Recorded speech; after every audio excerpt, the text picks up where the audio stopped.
السلام علیکم ورحمۃ اللہ. میں شہباز بھاولپوری دوائر حرم سے. آج ہماری بہت ہی قریبی ہمارے دوست کے جو ہیں لاز آئے ہوئے ہیں اور یہ عمرے پہ جانا چاہ رہے ہیں. تو ہم بہت سے ایسے کوشچنس کریں گے. آج یہ جو ایک جنرل میٹنگ کا ماحول ہوگا جس میں یہ کوشچنس کریں گے, میں آنسر کروں گا. ایک فرینڈلی قسم کی یہ ویڈیو بنے گی, ولاگ بنے گی. اور بہت سے دوست کہتے تھے کہ سر چھوٹی چھوٹی گپ شپ جو ہے نا وہ ہمیں بتائیں کہ عمرے پہ پاکستان سے جا کے واپس آنے تک کی ساری ڈیٹیل بتائیں.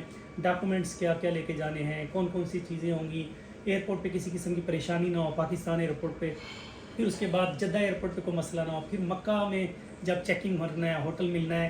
پھر مکہ سے مدینہ کے لیے جو ٹرانسپورٹ ملنی ہے. پھر مدینہ سے ہوٹل جو دینے ہیں ٹیم نے. پھر مدینہ سے واپس مکہ جب آنا ہے.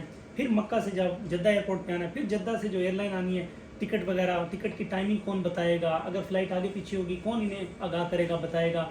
اسی طرح اگر کوئی کسی قسم کا ایشو ہوتا ہے, جب کوئی پوری ٹرانسپورٹ نہیں ملتی, وہ کہاں رابطہ کریں گے, کون سا ہیلپ لائن نمبر ہوگا, کیا وہ ہر وقت مجھ سے ہی رابطہ کریں گے یہاں پہ, مطلب وہ بتانا ہے. یہ ساری تفصیل میں آپ سے انشاءاللہ شیئر کروں گا اسی ولاگ میں, لیکن ایک جنرل ماحول میں. جیسے آپ دیکھ رہے ہیں کہ اس وقت ہم یہ کہوا لے رہے ہیں اور ساتھ اسنیکس وغیرہ. اب یہ چیزیں تو ہم آپ کو آفر نہیں کر سکتے, لیکن یہ ہے کہ آپ کو ویڈیوز کے اندر ہمارا جو وائس ہے وہ انشاءاللہ آپ کو ملے گا, تو کافی کچھ سیکھنے کو ملے گا. سر کیسے ہیں آپ, ٹھیک ہیں؟ اچھا, ایک آج میں سٹارٹ جو کروں گا, ایک پاسپورٹ ماشاءاللہ آپ کی نا وہ مجھے آ گئے ہیں, تو باقی ڈاکومنٹس وغیرہ آپ لائے ہوں گے وہ ہم اسکین کر لیں گے. اسکین کرنے کے بعد یہ ہوتا ہے کہ جیسے سب سے پہلے جو ہے وہ ہم نے عمرہ ویزا کے لیے اور آپ کی جو آنے جانے کی فلائٹ ہے وہ, اس کا ٹائمنگ کہ کب جانا ہے, کب آنا ہے, کتنے دن کا پیکیج ہے, یہ ساری چیزیں کریں گے. جو ہم نے آپ کا پیکیج سلیکٹ کیا وہ کیا 21 دن کا. ٹھیک ہے جی. تو پہلے ہم آپ کو انشاءاللہ بھیجیں گے مکہ. وہاں مکہ میں رہیں گے آپ انشاءاللہ 4-5 راتیں. پھر وہاں عمرہ وغیرہ کریں گے. پھر آپ کو انشاءاللہ لے کے جائیں گے مدینہ, اور وہاں ہم آپ کی کم سے کم 8 راتیں کر دیں گے. اگر آپ کہیں گے زیادہ راتیں کرنی, میں زیادہ بھی کر سکتا ہوں, تو وہ 8-10 راتیں مدینہ میں کریں گے. پھر واپسی کی جو راتیں ہیں وہ 4-5 راتیں مکہ کی کریں گے. تو اس طرح سے وہ آپ کا 20 راتیں 21 دن کا ایک پیکیج ہو جائے گا. اور فلائٹ جو ہے وہ ہم نے آپ کی سلیکٹ کی ہے ڈائریکٹ فلائٹ. ڈائریکٹ فلائٹ میں پاکستانی ایئر لائن ہے ایئر بلو ہم نے سلیکٹ کی ہے. ڈائریکٹ جانا ہے, ڈائریکٹ آنا ہے, وایا نہیں ہے, انڈائریکٹ فلائٹ نہیں ہے. انڈائریکٹ فلائٹ مطلب کہ یہ کسی اور ملک سے نہیں جائے گی. جیسے اتحاد ایئر ویز ہے تو اتحاد ابوظہبی میں رکے گی, 4-6 گھنٹے کا اسٹاپ اوور ہوتا ہے, پھر آپ کو آگے لے کے جاتے ہیں, جہاز چینج ہونا ہوتا ہے. اور اسی طرح اگر عمان ایئر ویز ہے تو وہ مسقط میں رکے گی, تو مسقط میں یہ ہے کہ پھر وہی 4-6 گھنٹے یا 8 گھنٹے کا اسٹے ہوتا ہے, اس کے بعد پھر جہاز چینج ہوتا ہے. تو اب یہ جو دوست ہیں انہوں نے کہا کہ نہیں سر انہیں ڈائریکٹ فلائٹ میں بھیجنا ہے. اچھا, جو ہم آپ کی ٹکٹ سلیکٹ کر رہے ہیں اس میں وزن جو ہے وہ آنٹی جو ہیں وہ 7 kg کا ہینڈ کیری لے کے جائیں گی. ہینڈ کیری مینس کہ ایک بیگ ہوگا چھوٹا, وہ آپ نے جہاز کے اندر لے کے جانا ہے آپ نے جاتے ہوئے. اور آپ کے لیے ہم ہینڈ کیری بھی کر رہے ہیں اور 20 کلو کا الگ بیگ بھی کر رہے ہیں, تاکہ اگر آپ نے کوئی کپڑے وغیرہ, یہ جیسے ٹھنڈ ہے کچھ چیزیں رکھنی ہوں تو وہ لگیج میں آپ رکھ لیجیے گا. جیسے آپ کے یہ کپڑے ہو گئے یا یہ جو گارمنٹس وغیرہ, ٹھنڈ ہے نا ماحول تھوڑا سا, اس لحاظ سے جو چیزیں وہ آپ نے ادھر لگیج میں رکھنی. جیسے اگر کوئی دوائیاں وغیرہ ہیں آپ کی, یا کوئی پاؤڈر ہے, یا کوئی کنگھی ہے, یا اس طرح کی کوئی بھی چیز آپ ضرورت کی سمجھتے ہیں, یا کوئی کیٹل اگر آپ نے لے کے جانی, یا جیسے میں آج کل نارملی کہتا ہوں کہ جب سے کرونا آیا نا, تو کرونا کے بعد میں بہت سارے حضرات کو کہتا ہوں کہ بے شک وہاں کے ہوٹلز ہیں, دیکھیں آپ اپنا پلو کور لے کے جائیں, تکیے وہاں ہوتے ہیں اس کے اوپر وہ پلو کور چڑھا لیں, تاکہ آپ جراثیموں سے, ہر طرح کی پریشانیوں, ہیپیٹائٹس, ٹی بی اور پتہ نہیں کون کون سے وائرس ہیں ان سے بچ جائیں. پھر آپ اپنی بیڈ شیٹ لے کے جائیں, وہاں بیڈ شیٹیں ہوتی ہیں, سب کچھ ہوتا ہے, لیکن ان بیڈ شیٹوں پہ اپنی بیڈ شیٹ بچھا لیں, تو آپ بڑے ایزی رہیں گے, ایسے لگے گا گھر کا ہی ماحول ہے, تو وہ بڑا ایزی ہوتا ہے. ایک تو یہ میں آپ کو بتا دوں کہ پاکستان سے زیادہ تر جو لوگ ہیں وہ 80-85% انہی پیکیجز میں جاتے ہیں جنہیں اکانومی پیکیجز کہتے ہیں. یہ نان چینجیبل ہوتے ہیں, نان ریفنڈیبل ہوتے ہیں, اسی لیے یہ سستے ہوتے ہیں. اگر ہم چینجیبل کی طرف جائیں گے اور ریفنڈیبل کی طرف جائیں گے تو وہ پھر مہنگے ہوتے جاتے ہیں. اور اگر ہم اسٹار کیٹیگری میں جائیں گے, جیسے 3 اسٹار, 4 اسٹار, 5 اسٹار ہوٹل, تو وہ اچھے خاصے مہنگے ہو جاتے ہیں. پھر اس میں لوگ جو ہیں وہ زیادہ تر جاتے ہیں 4 دن, 6 دن یا 8 دن کے لیے. تو پاکستان سے الحمدللہ پورے بر صغیر سے یا ملیشیا سے, بنگلہ دیش سے لوگ جو ہیں ماشاءاللہ 21 دن کے لیے, 28 دن کے لیے جانا پسند کرتے ہیں. وہاں پہ زیادہ وقت وہ حرم میں گزارنا پسند کرتے ہیں, تو اس لیے لوگ بڑے پیکیجز لیتے ہیں. تو وہ پھر ہمیں ڈیزائن کرنے پڑتے ہیں اکنامیکل پیکیجز. وہاں پہ مختلف بلڈنگیں, ہوٹلز ہوتے ہیں, ان کو ہم یہ ترتیب دے دیتے ہیں کہ ایک کمرے کے اندر اگر شیئرنگ پیکیج ہے, جیسے ان کا تو سیپریٹ ہے, ان کو ہم سیپریٹ روم دیں گے مکہ میں, سیپریٹ روم دیں گے مدینہ میں، سیپریٹ روم واپسی پہ دیں گے مکہ میں. ایک کمرہ ہوگا، اس میں 2 بیڈ ہوں گے. ٹھیک ہے جی، یہ ان کا ایک سیپریٹ روم ہوگا. اور اکانومی کے اندر یہ ہوتا ہے کہ اگر آپ فاصلہ دیکھنا ہوتا ہے کہ اب آپ نے کون سا پیکج سلیکٹ کیا. جیسے ان کے لیے میں پیکج سلیکٹ کیا وہ ہے مکہ میں شٹل اور مدینہ میں شٹل. شٹل کیا ہوتا ہے؟ شٹل یہ کہ جو ہوٹلز ہوتے ہیں ان کی فری بس سروس ہوتی ہے، مطلب ہوٹل کے باہر ہی فری ان کی بس کھڑی ہوتی ہے. اس کی ایک اچھی ٹائمنگ ہوتی ہے. اب وہ دیکھنا ہوتا ہے کہ کیا وہ ٹائمنگ جو ہے وہ اچھی ہے، نماز کے وقت ڈسٹرب تو نہیں کر رہے، رش زیادہ ہونے سے یہ تو نہیں کہ حاجی وہیں کھڑے ہیں اور حرم میں جا ہی نہیں پا رہے.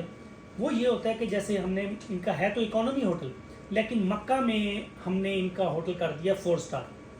مکہ میں ان کا 4 سٹار ہوٹل ہے اور وہ شٹل ہے. تو اسی لیے ہم زیادہ تر راتیں ان کی مکہ میں کریں گے. مکہ 4 سٹار ہوٹل ہے، بہت اچھا ہوٹل ہے 4 سٹار کیٹیگری کا. تو وہ عزیزیہ میں ہے اور تقریباً وہ حرم سے 10-12 کلومیٹر دور ہے. اب وہ جو بس ہے وہ بڑی بڑی بسیں ہوتی ہیں ان کی. وہ جب ٹائمنگ پہ ہر آدھے پونے گھنٹے بعد بس آتی ہے، آ رہی ہے جا رہی ہے. اور وہ کلاک ٹاور جو ہے حرم کا، کلاک ٹاور کے بالکل نیچے جو اجیاد روڈ ہے نا، وہاں وہ اتارتے ہیں. تو وہاں سے جب وہ بس اتارتی ہے تو وہ 5 سے 6 منٹ کی واک کے ساتھ ہی آپ حرم میں سین میں داخل ہو جاتے ہیں. اگر آپ کبوتر چوک میں بھی ہوٹل لیں یا پیچھے یہ جو آپ اوپر والی سائڈ ہے میریٹ والی جبل عمر والی وہاں بھی ہوٹل لیں، یا اس طرف یہ پیچھے بیک سائڈ پہ اجیاد سے نکل کے بابا عبدالعزیز سے نکل کے اس طرف بھی آپ لیں، تو وہ بھی آپ کو ایٹ لیسٹ 5-6 منٹ کی منیمم واک ہے. بلکہ کبوتر چوک میں تو 10 سے 12 منٹ بھی لگ جاتے ہیں اگر کبوتر چوک وہ اینڈ ہوتا ہے جہاں شارع ہجرہ شروع ہو رہی ہے. تو یہ بہت بہترین ہے. جتنے بھی آج کل 5 سٹار ہوٹلز ہیں، مکہ ملینیم ہو گیا، لی میریڈین ہو گیا، اس کے بعد ووکو ہو گیا، یہ جتنے اچھے شہر، یہ بڑے بڑے جتنے 5 سٹار ہوٹل ہیں ان ساروں کی پارکنگ یہی ہے. تو وہ پوری دنیا سے، یو ایس سے، یورپ سے، شینجن اسٹیٹ سے، یو کے سے لوگ یہی پیکیجز لیتے ہیں. اور پھر کیونکہ وہ جو ہے نا ہوٹل پسند کرتے ہیں اچھے صاف ستھرے، تو یہ لوگ پھر یہ انہی پیکیجز کی طرف جاتے ہیں. اور اگر ہم کریم میں آ جائیں، کریم میں جیسے ان کا ایکسپیرینس پہلے ہی ہوا ہے، انہوں نے ابھی بتایا کہ میں جب مکہ میں گیا تھا کبوتر چوک میں، تو کبوتر چوک میں چھوٹے ہوٹل تھے. وہ بہت پرانے ہوٹل ہیں، 30-40 سال پرانے ہوٹل ہیں اور کنجسٹڈ ہوٹل ہیں، چھوٹے ہوٹل ہیں. وہ جو مدینہ میں ان کا ہوٹل ہے وہ ایسا ہی ہے. مدینہ میں جو ان کا ہوٹل ہے وہ اکانومی ہوٹل ہے، کیونکہ مدینہ میں ہمارے پاس وہاں 3 star 4 star 5 star shuttle package نہیں ہے. تو مدینہ جو ہے وہ ایسے سمجھیں کہ اگر مکہ چھت ہے تو مدینہ میں وہ ہوٹل جو ہے وہ اس طرح سے جو بالکل سٹینڈرڈ سے نیچے ہوتے ہیں. اب اگر تو ہم جیسے آپ کو پتہ ہے کہ پہلے مدینہ میں ڈائریکٹ فلائٹس جاتی ہوتی تھیں، اگر ہم آپ کو پہلے مدینہ لے جاتے ان ہوٹل میں ٹھہراتے تو پھر تو آپ کہتے کہ بھائی وہ ہوٹل جو ہے نا بالکل گڈ ہے، اور مکہ میں لاتے تو آپ بہت خوش ہو جاتے. اب کیونکہ فلائٹ جو ہے پہلے ہماری جدہ کی ہے، پھر واپسی بھی ہم نے جدہ سے آنا ہے، تو پہلے جانا آپ نے مکہ، پھر آپ نے جانا ہے مدینہ، پھر واپس آنا ہے مکہ. تو مکہ میں تو آپ دونوں دفعہ کہیں گے کہ بڑے بڑے کمرے، بہت اچھے کمرے، کھلے کمرے، صاف ستھرا ہوٹل، بہت بڑا ہوٹل. مدینہ میں جو ہے وہ ڈیفرنٹ ہے. مدینہ میں اکانومی ہوتا ہے جو ہمارا پیکیج ہے. تو وہ آپ نے اسی چیز کو ایکسیپٹ کرنا ہے کہ اچھا مدینہ میں اکنامیکل ہے، مکہ میں ہمارا 4 سٹار ہوٹل ہے. اور زیادہ تر میں آپ کا مزاج تو سمجھ گیا ہوں، لیکن یہ میں ویلاگ بنا رہا ہوں نا، تو ویلاگ بنانے میں لوگوں کو بتانا چاہتا ہوں، تاکہ آپ لوگوں کا تو میں اللہ کے فضل سے جانتا ہوں، بس وہ بتانا یہاں ضروری ہے ویلاگ میں، تاکہ لوگوں کو جو یہ جو ہم پیکیج دے رہے ہیں مکہ 4 سٹار مدینہ شٹل، تو لوگوں کو وہ ہر چیز کی کلیئرٹی ہو جائے. جیسے ہم دوائر حرم شہباز بہاولپوری کا مقصد یہ ہے کہ ہم لوگوں کو زیادہ سے زیادہ گائیڈ کریں، جہاں انہیں بیٹھ کے ایک حقیقت بتائیں. کیونکہ مارکیٹ کے اندر بہت ساری چیزیں غلط چل رہی ہوتی ہیں، لوگ بتاتے نہیں ہیں. پیکیج صرف نا لوگوں سے پیسے لینے کے لیے یا کلائنٹ پھنسانے کے لیے وہ آگاہ نہیں کرتے، گائیڈ نہیں کرتے. وہ یہ سمجھتے نہیں کہ 5 دن 10 دن 15 دن 21 دن 28 دن کا پیکیج تو ختم ہو جانا ہے، لیکن ان کی بددعائیں پوری زندگی لگنی ہے. اس کو لوگ نہیں سمجھتے. ہم لوگ ڈرتے ہیں کہ یہ عبادت سمجھ کے کام کریں، ٹھیک ہے. اور ہمارا جو سلوگن ہے وہ بھی یہ ہے کہ دوائر حرم سے حرم تک، کہ ہم دوائر حرم سے آپ کو مکہ حرم مدینہ حرم لے کے جاتے ہیں. تو ہماری ہو جائے، حاجی صاحب کی ہو جائے، سب کی خواہش یہی ہوتی ہے کہ ہم بہترین انداز میں اپنی سروسز دیں اور اس کو پروقار طریقے سے نا ایک خدمت کا جذبہ لے کے ہم لوگ کام کریں، اور آپ کو لگے کہ یار یہ ایسی ہیں جیسے ہمارے کوئی گھر والے ہیں، فیملی والے ہیں، کہ ان کو کوئی بھی کسی وقت ہم نے کال کی انہوں نے فوراً اٹھائی. کوئی اللہ نہ کرے کوئی پریشانی ہوئی ہے تو یہ میں فوراً، میری ٹیم فوراً وہاں حاضر ہے. جیسے پاکستانی ٹیم ہو گئی، جدہ کی ٹیم ہو گئی، مکہ کی ٹیم ہو گئی، مدینہ کی ٹیم ہو گئی، یہ ایک پورا ٹیم ورک ہے. تو اس کے لیے یہ ہے کہ آپ کو بس وہ میں اکثر کہتا ہوتا ہوں کہ جو بھی حاجی حضرات جاتے ہیں اس کو سنجیدگی سے لیا کریں کہ وہاں جا کے سم لیا کریں ایئرپورٹ، سم لے کے ہمیں فوراً نمبر دیا کریں تاکہ کسی بھی قسم کی کوئی پریشانی ہوتی ہے تو ہم آپ سے کوآرڈینیٹ کر سکیں گے اس نمبر پہ، سعودیہ کے نمبر پہ۔ اچھا جی، پیکیج کا میں نے آپ کو بتایا کہ مکہ اور مدینہ کا کیا ہوٹل ہے، اور بس بھی بتا دی، بس فری ہوتی ہے، بس آپ کو ہوٹل سے حرم کی پارکنگ میں اتارتی ہے اور حرم کی پارکنگ سے ہوٹل میں لے کے جاتی ہے، فری ہے، 1 روپیہ بھی نہیں دینا آپ نے۔ اور اس کی ٹائمنگ ہوتی ہے، جب آپ وہاں جائیں گے جو آپ کو کمرہ دے گا ہمارا ریپرزینٹیٹیو، ہمارا مندوب جو ہے آپ کو جب کمرہ دے گا آپ اس سے پوچھ سکتے ہیں کہ بیٹا یا یہ بتا دیں کہ کس وقت بس جائے گی، کس وقت بس آئے گی، نماز سے پہلے جائے گی، نماز سے بعد آئے گی، کیا ٹائمنگ ہے۔ اچھا آپ کو اس کی نہیں سمجھ آتی، جب آپ بس میں بیٹھیں گے ڈرائیور سے پوچھ سکتے ہیں کہ بیٹا کس وقت آپ وہاں سے پک کرتے ہیں، کس وقت یہ وہ اگر آپ پوچھ لیں گے تو ساری پریشانیوں سے بچ جائیں گے۔ اور پھر یہ ہے کہ بہت سے حضرات جو پاکستان سے جاتے ہیں یا دنیا سے جاتے ہیں تو آپ کائنڈلی جب بس والا آپ کو لے کے آیا ہے لوکیشن پہ اتارا ہے تو آپ کے پاس ہوٹل واچر ہونا چاہیے جو ہم آپ کو دیتے ہیں کمپنی کا۔ ہوٹل واچر پہ لکھا ہوتا ہے آپ کا ہوٹل کا نام، آپ کا سعودیہ کا نمبر۔ اگر کسی وقت کوئی بندہ راستہ بھول جاتا ہے تو اسے پتہ ہوگا کہ اچھا یہ ہوٹل ہے، وہ کسی سے پوچھ سکتا ہے بھائی یہ ہوٹل ہے، یہ بس کہاں آ گئی، جی یہاں آئے گی، گھڑی کے نیچے آئے گی۔ بہت آسان ایڈریس ہے، وہ ہم سے پیکیجز لیتے ہیں انہیں ہم ویڈیوز بھی دے دیتے ہوتے ہیں، ہوٹلز کی بھی، ہوٹل سے لے کے حرم تک کی ویڈیو بھی دے دیتے ہیں، پھر ہوٹل کس طرح کے ہوتے ہیں وہ بھی ویڈیوز دے دیتے ہیں، تصویریں بھی، جتنے بھی ہمارے کلائنٹس ہیں ان ساروں کو ہم یہ چیزیں دیتے ہوتے ہیں۔ اچھا یہ اب آپ کا ہو گیا ہوٹلز، اور مین جو ہوتا ہے وہ ہوٹل کا ایشو ہوتا ہے، یہ بھی یاد رکھیں کیونکہ مکہ اور مدینہ میں جو ٹائم آپ نے اسپینڈ کرنا ہے وہ ہوٹلز میں ہی موسٹلی سونا ہے، تو ظاہر ہے ہوٹل میں جانا ہے نا آرام کرنے کے لیے۔ بے شک آپ حرم میں میکسیمم ٹائم حرم میں ہی رہتے ہیں، جیسے زیادہ تر لوگ جو ہے وہ تہجد سے پہلے جاتے ہیں، تہجد کی نماز وہیں حرم میں پڑھتے ہیں، پھر اس کے بعد فجر وہیں پڑھتے ہیں، اور فجر کی نماز کے بعد اشراق وہیں پڑھتے ہیں، اور پھر وہیں سے نکلے ناشتہ کیا، ناشتہ کر کے اپنی بس لی، بس لے کے آپ ہوٹل میں آئے، پھر آپ نے آرام کیا۔ اور پھر یہ ہوتا ہے کہ آپ نے الارم ایک لگایا ہوتا ہے 11:30 12 بجے کا، پھر آپ واپس ظہر کے لیے آتے ہیں، ظہر حرم میں پڑھتے ہیں، عصر حرم میں پڑھتے ہیں، پھر عصر سے مغرب کے درمیان لوگ زیادہ تر باہر نہیں آتے کیونکہ جو حرم کے قریب بیٹھے ہوتے ہیں نا وہ پھر جگہ ملنا مشکل ہو جاتی ہے، اور کئی بار وہاں رش اتنا ہو جاتا ہے کہ وہ رش کی وجہ سے راستے بھی بند کر دیتے ہیں، تو وہ حاجی حضرات جو ہے نا وہ پھر کوشش کرتے ہیں کہ یار وہیں بیٹھے رہیں، کہ ظہر بھی وہیں پڑھیں جماعت کے ساتھ، عصر بھی وہیں پڑھیں، مغرب بھی وہیں پڑھیں، عشاء بھی وہیں پڑھیں۔ پھر حاجی عشاء پڑھنے کے بعد بیگ جیسے آپ کے پاس ہے، بیگ کے اندر یہ بیگ ذرا دکھا دیں کس طرح کا، یہ جو بیگ آپ کے پاس ہے اس میں ہی آپ کا پاسپورٹ ہو، اس میں ہی کھجوریں ہو، اس میں ہی چھوٹی بوتل زمزم کی پانی کی ہو، تاکہ اگر آپ کو بھوک لگتی ہے، جیسے کوئی شوگر والے ہیں، کوئی ہارٹ والے ہیں، کوئی بی پی والے ہیں، کچھ بھی ہے، ان کی وہ جو دوائیاں ہوں گی وہ بھی اس بیگ میں ہوں، ٹھیک ہے، تاکہ کوئی ایمرجنسی کچھ بھی ہوتی ہے تو وہ استعمال کر سکیں، اور ساتھ چھوٹا موٹا اگر کوئی پیاس لگتی ہے کچھ بھی کھانا پینا ہلکا پھلکا وہ کر لیں گے۔ زیادہ تر لوگ وہاں پہ یہ بھی ہوتا ہے کہ سوموار اور جمعرات کا روزہ بھی رکھتے ہیں، اگر کچھ حضرات طبیعت کی بنا پہ کوئی مجبوری ہے وہ نہیں رکھ سکتے روزہ تو ان کے پاس یہ سامان ضرور ہونا چاہیے۔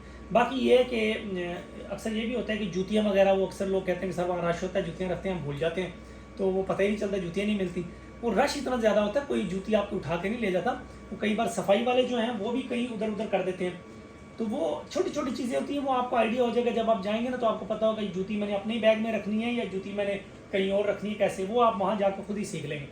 اچھا یہ سامان والا ہو گیا، کھجور پینے والا تھوڑا بہت۔ عشاء کے بعد یہ ہے کہ لوگ آتے ہیں کھانا کھاتے ہیں، کھانا کھانے کے بعد پھر واپس آ گئے اپنے پوائنٹ پہ بس والے پہ، بس میں بیٹھے اور ہوٹل چلے گئے، جب ہوٹل آپ گئے آرام سے آپ نے آرام کیا، پھر وہی تہجد اور اس طرح سے سرکل۔ زیادہ سے زیادہ اوقات لوگ حرم میں گزارتے ہیں، نہ وہاں شاپنگ کرنے کے لیے جا رہے ہوتے ہیں کیونکہ ان کو پتہ ہے کہ شاپنگ بھی پاکستان میں ہو جائے گی، جیسے اب آپ یہ ساتھ ہی ہمارے پوائنٹ ہے وہاں سے کھجوریں بھی مل جاتی ہیں، عنبر، مبروم، طرح طرح کی کھجوریں، اجوا، ہر طرح کی مل جاتی ہیں، اور اب تو بلکہ بہت سی کمپنیز ہیں جو زمزم 5 لیٹر جو ایئرپورٹ سے ملتا ہے نا آپ کو 12.5 ریال کی ایک بوتل، مطلب ایک پاسپورٹ یہ دیں گے واپسی پہ ایئرپورٹ پہ، جدہ ایئرپورٹ، تو وہاں پہ ایک پاسپورٹ کے ساتھ آپ نے 12.5 ریال دینے ہیں وہاں، وہ آپ کو 5 لیٹر کی زمزم کی بوتل دے دیں گے، تو وہ اب یہاں پہ پاکستان میں بھی ملنے لگ گئی ہیں۔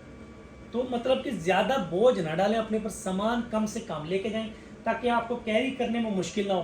اب جیسے یہ انکل آنٹی جا رہے ہیں، اب یہ بزرگ ہیں، مطلب اب ان کو زیادہ وزن کیری نہیں کرنا چاہیے کہ پتہ چلے کہ پریشان ہے، بیگ کہاں گیا، سامان کہاں گیا، کھجوریں گندی لے آئے ہیں، شاپنگ گندی کر رہے ہیں، پیسے بھی لگ گئے، اس جھنجھٹ سے اپنے آپ کو آزاد کریں۔ یہ ساری چیزیں یہاں مل جائیں گی، مکہ اور مدینہ وہ یہاں نہیں مل رہا، وہ حرم کا جو وقت ہے، حرم جو ہے وہ یہاں نہیں مل رہا، پوری زندگی میں دیکھیں اللہ کے بندو، یہ بڑا قیمتی وقت ہوتا ہے، زندگی دوبارہ نہیں ملتی. اس وقت کو بہت انمول سمجھ کے انجوائے کیا کریں. ایک ایک لمحہ آپ کا وہاں ہو، اور وہاں پہ آپ ہزاروں لاکھوں جو نماز کا ثواب مل رہا ہے وہ لوٹیں. یہ اصل آپ کی ہونی چاہیے وہاں پہ جد و جہد. اچھا جی، یہ ہمارا ایک سکیجول ہم نے ہوٹل اور حرم اور ہوٹل اور یہ نمازوں کا سکیجول اور کھانے کا سکیجول یہ ڈسکس کر لیا. اچھا موسٹلی لوگ پوچھتے ہیں کہ سر وہ کھانے کے لیے کتنے پیسے لے جائیں. کھانے کے لیے یہ ہے کہ آپ یوں سمجھیں کہ وہاں پہ نا کھانے تو مختلف مل رہے ہیں، 2 ریال 4 ریال 6 ریال 8 ریال میں چائے کعوہ اور اس طرح کی چیزیں، پانی دہی یہ مل جاتی ہیں 10 ریال کے اندر 10 سے 20 ریال میں آپ کو ملتا ہے دال سبزی کھانا، چکن کڑھائی، چاول، بریانی، اس طرح کی چیزیں جو 10 سے 20 ریال میں ملتی ہیں ایک وقت میں، اور وہ آپ دونوں کے لیے کافی ہے. مطلب لیٹس سپوز آپ نے 10 ریال کی ایک کھانے کی لی کوئی چیز، یا 15 ریال کی لی 10 ریال، ٹھیک ہے جی، تو وہ آپ کے لیے دونوں کے لیے کافی ہوتا ہے، بلکہ بچ جاتا ہوتا ہے، مطلب تیسرا بندہ نہیں شامل ہو جاتا ہے کئی بار. تو وہ آپ کے ڈیپینڈ کرے گا کہ کبھی آپ نے سیب کھانا ہے، کبھی آپ نے دودھ پینا ہے، کبھی آپ نے دہی کھانی ہے، کبھی آپ نے خالی کھجور لینی ہے، تو وہ آپ کا ڈیپینڈ کرے گا. موسٹلی میں یہ کہتا ہوتا ہوں نارملی کہ آپ 20 کے 60 ریال، مطلب 20 ریال ایک وقت کا 2 لوگوں کا، تو 60 ریال ہو گیا دن کا. تو اب آپ کے جتنے دن ہیں، لیٹس سپوز اگر ان کے ہیں 21 دن ہیں، تو اگر 20 ٹھیک 1200، ہاں جی، تو آپ تقریباً یوں سمجھے 1200 سے 1500 ریال اگر ان کا ہے تو یہ انف ہے، مور دین انف ہے ان کے پاس. اور اگر یہ 1200 ریال سے کم بھی لے لیں، 800 ریال 1000 ریال تب بھی ہو جائے گا، کیونکہ میں نے میکسیمم ہی لکھا ہے، میکسیمم آپ کو کہہ رہا ہوں، ٹھیک ہے جی، یہ 20 ریال. اچھا یہ ہمارے کھانے کا ہو گیا. باقی اگر کوئی دوائی وغیرہ ہے آپ کی تو پرسکرپشن ضرور لے کے جائیں، جو آپ کا ڈاکٹر دیتا ہے نا آپ کو، وہ اپنی ضرور لے کے جائیں، تاکہ کوئی بی پی والا ہے، کوئی ہارٹ والا ہے یا کوئی شوگر والا ہے تو اس کے پاس وہ ہو. اگر دوائی ختم ہو جاتی ہے، بیگ گم ہو جاتا ہے، اب آپ نے وہاں میڈیسن تو لینی ہے، تو پھر آپ کے پاس پرسکرپشن ہو، وہ پرسکرپشن پہ بھی آپ کو میڈیسن دے دیتے ہیں. اور اسی طرح میں کہتا ہوں کہ جب کوئی بھی وہاں پہ ان نون ملے. جی ریال میں بتایا ہے، مطلب کہ پاکستانی کتنی اماؤنٹ رکھنی چاہیے؟ یہ آپ ریال کو کنورٹ کر لینا، جیسے آج کا ریٹ 75 روپے چل رہا ہے، 75 روپے، تو اگر 1000 ریال ہو تو 75,000 ہو گیا پاکستانی. تو 75,000 کے اندر آپ ماشاءاللہ مطلب اچھا خاصا آپ انجوائے کر سکتے ہیں کھانا آرام سے. اور زیادہ تر لوگ وہاں پہ کھانا پیٹ بھر کے نہیں کھا رہے ہوتے، کیونکہ پھر جب آپ حرم میں جاتے ہیں تو پھر وضو کا مسئلہ بنتا ہے یا کوئی اور مسئلہ، پھر وہ واپس بار بار آنا وہ اچھا نہیں لگتا. تو حاجی ویسے ہی، ہاں جی، تھوڑا سا میں ینگ حضرات کو کہہ رہا ہوں کہ وہ جو برگر کھاتے ہیں اور وہ ادھر البیک اور اس طرح کے مختلف فاسٹ فوڈ، وہ ٹھیک ہے انجوائے کریں، اللہ تعالیٰ کی نعمتیں، لیکن اتنا رکھیں کہ ایٹ لیسٹ آپ کو ٹینشن نہ ہو، آپ کا جو اصل مقصد ہے اس سے نہ ہٹ جائیں آپ. اچھا یہ آپ کا ہو گیا. اب کہنا یہ چاہ رہا تھا کہ وہاں پہ نا جو ان نون لوگ ہوتے ہیں کوشش کریں ان سے نہ لے کے زیادہ کھائیں، احتیاط کریں، اور اسپیشلی حرم سے باہر تو بہت زیادہ احتیاط کریں. حرم کے اندر ہے ٹھیک ہے کہ کیمریز لگے ہیں، سارا کچھ سیکورٹی ہے، کوئی کھجوریں دے رہا ہے، کوئی پانی دے رہا ہے، ٹھیک ہے، اٹس اوکے. اب حرم سے اگر آپ باہر آ رہے ہیں اور وہاں پہ آ کے تو آپ لے رہے ہیں تو بچیں ذرا. اور کسی کا اگر کوئی سامان گرا ہوا ہے حرم میں، مدینہ، مکہ، کچھ بھی ہے، ہر چیز کیمرے لگے ہوئے ہیں، آپ پریشان نہ ہوں کہ کسی کو اٹھا کے نہیں دینا، اس طرح نہیں کرنا، یہ ماں برا سمجھا جاتا ہے. بس احتیاط کریں، جس کا جو ہے وہ خود ہی دیکھ لے گا. آپ اپنے آپ کو محفوظ رکھیں، کیونکہ آپ پاکستانی شہری ہیں، یہاں پہ ہیں، اور ہم ایک جا رہے ہیں دوسرے ایک ملک میں، سعودی عرب میں، تو ان کے اپنے ایک رولز ہیں، ریگولیشنز ہیں، ان کو ہم نے فالو کرنا ہے. جو عمرے کے ویزے پہ جا رہے ہیں وہاں پہ جا کے اپنی عبادت کریں. ہاں عمرے کے ویزے پہ آپ فیسلٹی ہوگی کہ پورے سعودیہ میں آپ وزٹ کر سکتے ہیں، آپ یہ بدر بھی جا سکتے ہیں، آپ طائف بھی جا سکتے ہیں، ہر جگہ اجازت ہے آپ، لیکن عمرے کے ویزے پہ جاب نہیں کر سکتے آپ. نہ آپ وہاں مالشی بن سکتے ہیں، نہ تیلی بن سکتے ہیں، نہ بال کاٹنے والے بن سکتے ہیں، ٹھیک ہے، نہ آپ موچی بن سکتے ہیں، نہ وہاں پہ اور کوئی جاب لیبر ویزا کر سکتے ہیں، نہ بھیک مانگنے، اس طرح کے معاملات جو ہم سن رہے ہوتے ہیں آج کل، پڑھ رہے ہوتے ہیں خبروں میں کہ بہت سارے ملکوں کے حضرات وہاں پکڑے جاتے ہیں بھیک مانگتے ہوئے. تو ہم نے اپنے پاکستان کی گڈ ول کا بھی خیال کرنا ہے. ہم ایمبیسڈر ہیں، آپ لوگ سب ایمبیسڈر ہیں پاکستان میں. یہ ہر جگہ آپ کو چیکنگ چیک آؤٹ، اور جب آپ جا رہے ہیں آ رہے ہیں سب کو پتہ ہے کہ یہ کہاں سے آ رہے ہیں، کون لوگ ہیں، کیسے ہیں، کیا ان کا. لیکن جب یہ جائیں گے ہماری جدہ ٹیم کے پاس، ان کو سب پتہ ہے پہلے سے، انہوں نے تو ہمیں بتایا کہ سر ان کو یہ اسٹیٹ میں ان کی بس کی سیٹ مل گئی، آ جائیں. پھر جب یہ مکہ جا رہے ہیں، مکہ والے نے تو مجھے بتایا کہ یہ لوگ آ گئے ہیں، پھر وہ مجھے بتا رہا ہے کہ سر یہ اس وقت آتے ہیں، اس وقت جاتے ہیں، یہ ان کا چیک ان ٹائم ہے، یہ چیک آؤٹ ٹائم ہے. وہ ہم سے اپڈیٹ رکھتے ہیں، کیونکہ یہ ہمارے لیے بڑے آنریبل ہیں، ٹھیک ہے نا، یہ ہماری گارنٹی پہ جا رہے ہیں. اور پھر اسی طرح مدینہ ٹیم، مکہ ٹیم، وہ انہیں بھی آئیڈیا ہو جاتا ہے کہ سر یہ حضرات کیسے وقت گزارتے ہیں. بہت سارے حضرات جو ہیں وہ ہوٹلس کے اندر کہتے ہیں سر ہم چیزیں لے جائیں جیسے آگ جلانے کا کوئی سامان ہوگا، بھائی مہربانی کر کے باہر سے کھانا لینا ہے. بہت سارے ایشوز بنے ہیں وہاں ہوٹلوں میں، آگ لگ جاتی تھی، انہوں نے وہ ٹیپ بند کر دیے ہیں. اب وہ کیونکہ کمرے 3 ہوتے ہیں، اب 3 کمرے کے ساتھ انہوں نے ایک باتھ روم رکھا ہوتا ہے اور کچن کی تھوڑی سی جگہ دی ہوتی ہے. اب آپ کچن کو وہیں استعمال کرنے لگ جاتے ہیں. وہ بھائی کچن جو ہے وہ صرف ایک چھوٹا سا کچن ہے، جیسے برتن وغیرہ کوئی دھوتا ہے، کوئی پانی چھانی، یہ وہ اس طرح سے ہے. اور زیادہ تر حضرات کہتے ہیں سر ہم کیٹل وغیرہ لے جائیں یہ وہ. لیکن اگر وہاں سے آپ کو ہوٹل کی انتظامیہ اجازت دے رہی ہے تو آپ کیٹل وغیرہ لے لیں، وہاں چائے وغیرہ بنا لیں اپنی. ادروائز ہر چیز وہاں ملتی ہے، اپنی زندگی کو آسان کریں. وہاں بھی جا کے اگر آپ نے برتن ادھر سارے معاملات وہیں وقت گزارنا ہے تو بھائی اللہ کے بندوں پھر وقت بڑا قیمتی ہے، اس کی قدر کریں آپ. یہ کہنا کا مقصد یہ ہے آپ کا. اچھا یہ اس کے علاوہ میڈیسن کا بھی میں نے بتا دیا، کھانے کا بھی بتا دیا آپ کو، جو اندر واش روم کا ہے وہ بھی بتا دیا، پھر اس کے بعد آپ کا کہ کچن کو یوز نہیں کرنا چاہتا وہ بھی بتا دیا. اچھا ہاں ایک چیز یہ ہے کہ وہاں کسی بھی آپ کمرے میں جاتے ہیں تو وہاں ایک ہی ساکٹ لگی ہوتی ہے، تو آپ کوشش کریں اپنی ایکسٹینشن لے جائیں. ایکسٹینشن میں یہ ہے کہ اگر آپ کے پاس 2-4 فیملی ممبر جا رہے ہیں اور آپ کو 4-5 موبائل لگانے ہیں تو پھر ایکسٹینشن لے جائیں. ایکسٹینشن سے یہ ہوگا کہ وہ آپ مختلف یوز کر لیں گے ایک ہی ساکٹ میں لگا کے. یہ ایک چیز ہے، وہ نارملی ہوٹل والے بھی الاؤ کرتے تھے. وہاں جتنے بھی اکنامیکل ہوٹل ہوں ان اکنامیکل ہوٹل میں اے سی لگا ہوتا ہے، ٹھیک ہے جی، اور پانی ہوتا ہے.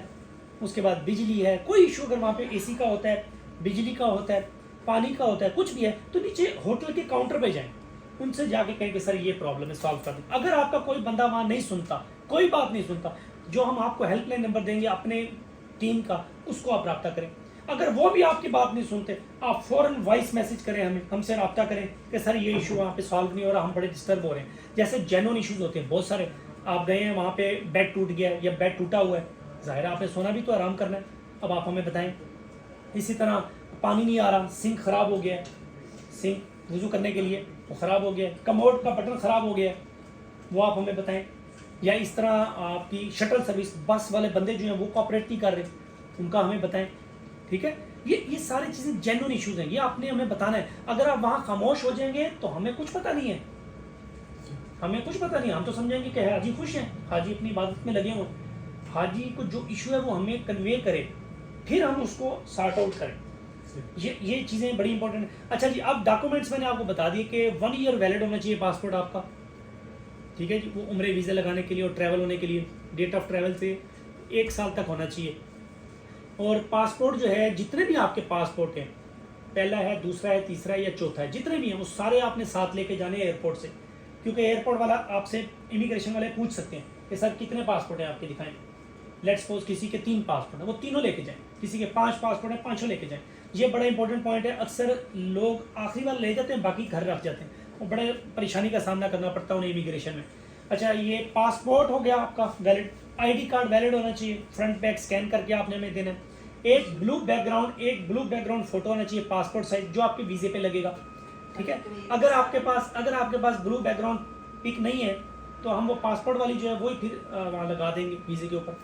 تو وہ اسی لیے ہم کہتے ہیں لیٹسٹ ہو جائے گا تو بڑی آسانی ہوگی آپ کے لیے. کیونکہ وہاں جب آپ جدہ ایئرپورٹ پہ جاتے ہیں تو وہ آپ کے تھمب اسکین کرتے ہیں، ٹھیک ہے، انٹری کے وقت نا، تو پھر وہ آپ کی ویزے پہ شکل دیکھتے ہیں، اچھا یہ ہاں سیم ہی، تو بڑی آسانی ہو جاتی ہے آپ کی انٹر ہونے میں. اور اگر تصویر پرانی لگی ہوئی ہے تو پھر وہ ظاہر ہے وہ اس میں ٹائم لگ جاتا ہے. تو امیگریشن کو کائنڈلی کوشش کریں کہ جلدی اسموتھلی کرنے کے لیے نا کریں. اب باقی آپ کو پتہ ہے کہ وہ آج کل ای پاسپورٹ کا اجرا بھی شروع ہو گیا، اس کا میں نے ویلاگ بنا دیا تھا. ای پاسپورٹ جو ہے وہ ای ٹیگ نا گیٹس بن جائیں گے مختلف ملکوں میں. وہ ای پاسپورٹ یہ ہوگا کہ چپ ہوگی، جیسے ہی آپ انٹر ہوئے لمبی لائنوں میں لگنے کی ضرورت نہیں ہوگی. وہ ای ٹیگ گیٹ ہوں گے، جیسے آپ یہ موٹر وے سے گزرتے ہیں یہ وہ تو ای ٹیگ ہوتا ہے. تو ای ٹیگ میں اس طرح کریں گے، وہ اپنا یہ اسکین کریں گے اور آپ ایگزٹ یہ انٹر ہو جائیں گے، پریشانی نہیں ہوگی. ابھی وہ انشاءاللہ انسٹال ہو رہے ہیں، 100 ملکوں کے اندر انسٹال ہو گئے ہیں پوری دنیا میں. تو وہ بھی انشاءاللہ پاکستان میں بھی اس کا انہوں نے کہہ دیا ہوا ہے کہ ای پاسپورٹ بنیں گے انشاءاللہ. تو ابھی بہت سے کلائنٹس کہہ رہے تھے کہ سر ابھی انشاءاللہ ہم گئے تھے، لیکن وہ انہوں نے کہا ہے کہ سون جو ہے وہ ورکنگ سٹارٹ ہو جائے گی. اللہ خیر. اچھا جی، یہ ڈاکومنٹس والا معاملہ ہو گیا آپ کا. اس کے علاوہ ڈاکومنٹس کے لیے میں نے کہا ہوا ہے کہ پولیو جو ہے وہ کارڈ وہ ضرور لے کے جائیں ساتھ. Polio certificate, NADRA on line polio certificate, یہ جو ہے ٹریول ڈاکومنٹ میں یہ ضروری ہے پاکستان سے جاتے ہوئے. اور پھر کرونا سرٹیفکیٹ. کرونا ظاہر صاحب نے ویکسین کروائی ہوئی ہے، تو جو آپ کی ایک اگر اویلیبل ہے ویکسین تو وہ بوسٹر ڈوز جو ہے وہ لگی ہونی چاہیے آپ کی ٹریول کے 6 مہینے کے اندر. تو وہ بھی آپ نے لے کے جانا ہے، ٹھیک ہے، سرٹیفکیٹ. باقی اوریجنل پاسپورٹ بھی ہو گیا، آئی ڈی کارڈ ہو گیا آپ کا. اس کے بعد اوریجنل ویزا، جو ہم ویزا دیں گے وہ PDF کی شکل میں ہوتا ہے عمرے کا ویزا، اس کا پرنٹ آؤٹ لینا ہے اور وہ ساتھ لے کے جائیں گے آپ. اور عمرے ویزے کے ساتھ آپ کا ہو گیا ہوٹل ووچر، اور پھر ہو گیا آپ کا بس کا ٹرانسپورٹ ووچر، یہ ہو گیا. باقی جس کا جو دل کرے وہ وہاں پہ اپنی مرضی سے کھائے پیے شاپنگ کرے. اور مکہ اور مدینہ کی جو آپ نے زیارت کرنی ہے وہ آپ کی اپنی مرضی ہے. ہم بس کی زیارت کریں گے تو وہ بس والے 8 سے 8 ریال 10 ریال لے لیتے ہیں ایک بندے کا مکہ کا، اور 8-10 ریال لے لیتے ہیں مدینہ میں ایک بندے کا. اور جو بڑی بسیں نئی لیٹسٹ آئی ہیں وہاں پہ وہ 15 ریال بھی لے لیتے ہیں. تو وہ بس والے جو ہیں فجر کے نماز کے بعد لے کے جاتے ہیں اور ظہر سے پہلے لے آتے ہیں. اس کی بکنگ کا طریقہ کیا ہوتا ہے، جس سے آپ نے کمرہ لیا لڑکے سے اسے بھی آپ کہہ سکتے ہیں، یا ہوٹل کے کاؤنٹر پہ نیچے جائیں گے انہیں کہیں گے جی کہ ہم نے زیارات پہ جانا ہے مکہ کی، تو وہ آپ کو نام لکھ لے گا. پھر بس میں ہی آپ نے پیسے دینے ہوتے ہیں. یہ چیز ہو گئی. اچھا جی، اب ایئر لائن ٹکٹ جو ہے اس میں آپ کو بتا دوں کہ موسٹ امپورٹنٹ ہے کہ ٹکٹیں ہوتی ہیں اکانومی پیکیجز میں نان ریفنڈیبل. تو آپ نے ہمیشہ ٹریول ایجنٹ کے ساتھ رابطے میں رہنا ہے کہ سر ہماری فلائٹ ٹائم پر ہے، یا ان سے ہیلپ لائن لے لیں، ٹھیک ہے، ایئر لائن کی ہیلپ لائن لے لیں کہ جی ہم ان سے رابطہ کر لیتے ہیں کہ ہماری فلائٹ ڈیلے تو نہیں ہوئی. جیسے آج کل فوگ ہے، تو جو رات کی فلائٹ تھی وہ ابھی صبح گئی ہے، مطلب 12 گھنٹے. اب وہ حاجی اگر پڑھے لکھے ہیں سمجھدار ہیں آن لائن رابطہ کرتے ہیں تو وہ یہ ہے کہ فوراً پوچھ لیتے ہیں جی سر ہماری فلائٹ کب ہے. وہ رات کو ہی انہوں نے پوچھا 8 بجے 9 بجے، جی آپ کی فلائٹ کل 11 بجے. اب وہ ایئرپورٹ پہ 12 گھنٹے نہیں بیٹھے رہے، انہوں نے وہاں سے پتہ کیا 4 گھنٹے پہلے جانا ہوتا ہے آپ نے ایئرپورٹ پہ. فلائٹ سے 4 گھنٹے پہلے آپ نے ایئرپورٹ پہ جانا ہے پاکستان میں انٹرنیشنل فلائٹ سے، تاکہ کسی قسم کی کوئی پریشانی نہ ہو. پاکستانی حضرات موسٹلی جاتے ہیں 2-2.5 گھنٹے پہلے، اور پھر وہاں پہ رش ہوتا ہے، لمبی لائنیں ہوتی ہیں، پتہ چلتا ہے کہ وہ انٹر ہی نہیں ہو سکے ایئرپورٹ میں. تو یہ بڑی بری بات. جب میں آپ سے اکثر عرض کرتا ہوں، بتاتا ہوں، آپ کو سجیسٹ کرتا ہوں کہ 4 گھنٹے پہلے آپ نے ایئرپورٹ جانا ہے، تو کائنڈلی آپ 4 گھنٹے پہلے چلے جائیں. کتنی دفعہ ہم جاتے ہیں سال میں؟ دیکھیں نارملی پاکستان سے جو 80-85% لوگ جا رہے ہیں وہ لائف میں پہلی دفعہ جا رہے ہوتے ہیں عمرے میں. تو پلیز پہلے چلے جائیں تاکہ اپنا سامان وغیرہ وہاں آرام سے ڈپازٹ کریں. اور پھر اگر آپ کی ڈائریکٹ فلائٹ ہے یہیں سے احرام پہن لیں، آپ پھر نفل ادا کر لیں، نیت کر لیں، یہ سارے معاملات پہلے ہوں گے. اور اگر آپ پہلے جائیں گے تو پھر یہ کہ پیسنجر کی سیٹیں بھی اکٹھی ہو جائیں گی. اب اگر آپ لیٹ جائیں گے تو پتہ چلے کہ اب سیٹیں 2 بچ گئی ہیں اور ایک شروع میں ہے ایک آخر میں ہے. اب ہسبینڈ وائف ہیں، ایک کو سیٹ ملی ہے شروع میں، ایک کو ملی ہے آخر میں. کس لیے؟ کیونکہ آپ لیٹ ہوئے، آپ کو انہوں نے اب جو سیٹس اویلیبل تھی وہ انہوں نے دے دی. تو آپ کائنڈلی ویل بیفور ٹائم جائیں گے تو بہت ساری فیسلٹیز آپ لے سکیں گے. انہیں ریکویسٹ کر دیں گے جی ہم میاں بیوی ہیں تو کائنڈلی آپ ہمیں سیٹیں اکٹھی دے دیں، پھر سامان وغیرہ کروائیں گے، آرام سے بیٹھیں گے. تو کائنڈلی 4 گھنٹے پہلے. اچھا جدہ سے کیا ہوتا ہے؟ جدہ سے کیونکہ رسپانسبلٹی ہوتی ہے مکہ اور جدہ ٹرانسپورٹ کی، وہ آپ کو 8 سے 10 گھنٹے پہلے ایئرپورٹ لے جاتے ہیں. کیوں کہ بس کو بھرنا ہوتا ہے. بس میں آپ 2 حضرات ہوتے نہیں، بس میں انہوں نے مختلف ہوٹلوں سے بندے اٹھانے ہوتے ہیں اور پھر آپ کو لے کر آتے ہیں ایئرپورٹ. اور میں اکثر کہتا ہوتا ہوں کہ اکانومی پیکیجز میں کیونکہ یہ بس کا جتنا بھی انتظام ہے شرکوں کے کنٹرول میں، تو جب وہ آپ کو ایک ٹائم دیتے ہیں 6 بجے کا، تو آپ نے 6 بجے وہاں آ جانا ہے. بے شک بس آئے 8 بجے، بے شک بس آئے 2 گھنٹے بعد، بے شک بس آئے 3 گھنٹے بعد، آپ نے اس کی بات ماننی ہے. اب میں آپ کو یہ بتا دوں کہ وہ بس لیٹ کیوں ہوتی ہے. بس 8-10 گھنٹے مطلب آپ بیٹھے ہیں 2-3 گھنٹے بس ہی نہیں آ رہی، پریشان ہو گیا. وہ لیٹ بھی ہمارے حاجیوں کی وجہ سے ہوتی ہے، کیونکہ حاجی صاحب سب کو کہتے ہیں ہم ٹائم کہ بھائی 6 بجے آپ نے بیٹھ جانا، 6 بجے سر آپ نے لابی میں آ جانا بیگ لے کے. اب حاجی صاحب جو ہیں وہ طواف کرنے گئے ہوئے ہیں، آئے نہیں ہیں. اب بس وہاں کھڑی 1/2 گھنٹہ. حاجی صاحب ناشتہ کرنے گئے ہوئے ہیں، بس وہاں کھڑی ہے. حاجی صاحب باتھ روم میں نہا رہے ہیں، بس وہاں کھڑی ہے. حاجی صاحب کہاں گئے ہیں جی؟ حاجی صاحب ناشتہ کرنے گئے ہیں باہر. تو یہ جتنے بھی معاملات ہوتے ہیں بس والے، بس تو آ گئی ٹائم پہ، لیکن اب وہ ہوٹل سے بندے پک کرے گی تبھی اگلے ہوٹل پہ جائے گی نا بس. تو یہ چیزیں مہربانی کر کے کوآپریٹ کیا کریں. جو آپ کو وہاں کہہ رہے ہوتے ہیں ٹائمنگ، ان کی رسپیکٹ کیا کریں پلیز. اچھا یہ بس کا ایشوز یہ والا ہو گیا. اب ہمارا جو ایئر لائن کا میں کہہ رہا تھا کہ ایئر لائن کی ٹائمنگ 4 گھنٹے وہ، پھر اس کے بعد بس کا بتا دیا. اس کے علاوہ میرا جہاں تک خیال ہے کہ میں چھوٹی چھوٹی چیزیں تو کافی بتا چکا ہوں. اگر آپ کے ذہن میں کوئی اور سوالات ہیں تو وہ مجھے بتائیں. جی کویت کے جو ہیں پاسپورٹ وہ رکھنے ہوں گے؟ نہیں اگر تو جو پاکستانی پاسپورٹ ہے نا جی میں ان کی بات کر رہا ہوں. اچھا مطلب جیسے یہاں کے پاکستانی پاسپورٹ وہ اگر 1 ہے 2 ہے 3 ہے جو بھی ہیں وہ لے کے جائیں تو اچھا رہتا ہے، کسی قسم کی پریشانی سے آپ بچ جائیں گے. اور باقی کیش وغیرہ آپ نے وہی ریال لے کے جانا ہے، ٹھیک ہے. اور اپنا پاسپورٹس کسی کو نہیں دینے وہاں پہ، نہ جدہ ایئرپورٹ پہ، نہ مکہ پہ، نہ مدینہ، کسی کو نہیں دینے. اور اگر کوئی زبردستی لیتا ہے کوئی شرکے والا تو پھر اس کی گاڑی کا نمبر نوٹ کریں اس ڈرائیور کا نمبر نوٹ کریں اور پھر وہ جو ہیلپ لائن ہے ہماری اس کو کال کر کے بتائیں بھائی یہ بندہ لینا چاہ رہا میں نے دے دوں. اگر وہ کہے کہ ہاں جی میری بات کروا دیں اور اگر اوکے دے دیں تو دے دیں, پھر کوئی بات نہیں. لیکن گاڑی کا بس کا نمبر نوٹ کر لینا ہے اور ڈرائیور کا نمبر. موسٹلی ہوتا نہیں ہے, 90% اسی طرح سموتھلی چل رہی ہوتی چیزیں, لیکن بتانا ضروری ہے. کئی بار 10% میں آپ نہ آ جائیں شام کو, پھر آپ کہیں گے یہ کیا ہو گیا. اور اس کے علاوہ ٹیمپریچر دیکھ لیا کریں کہ پاکستان میں کیا ٹیمپریچر ہے, مکہ اور مدینہ میں کیا ٹیمپریچر ہے, یا پوری دنیا سے کہیں سے بھی آپ آ رہے ہیں تو ویدر والا دیکھ لیا کریں کہ وہاں پہ آپ نے